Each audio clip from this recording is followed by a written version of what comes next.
Sabi ko, partner, totoo niya. That was one of the most beautiful, privileged speeches that I heard. I hope that we're gonna say that also in the Senate. So, ibig kong sabihin, dalawa na kami ni Atty.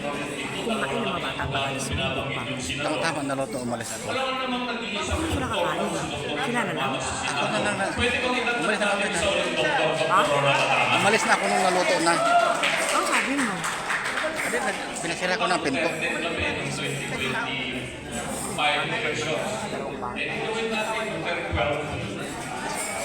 Dagdag natin yung asapat at sa audio. Magiging 12. Di ba? Wala na ba yung aking mga na kabayan? Kailangan po ninyong malaman yung mga problema na darating sa atin. Ito mga susunod na araw. Sigurado, kakalakain ng House of Representatives yung dalawang impeachment cases na naisampa sa House of Representatives against Vice President Sara.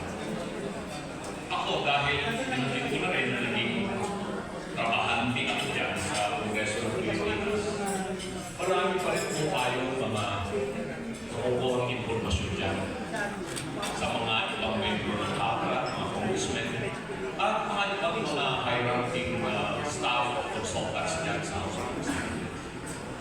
Talaga pong tutuluyan po nila na i-impeach si Bibi Sara. May mga ibang mga congressmen dyan dati at yung matuon sa na-declare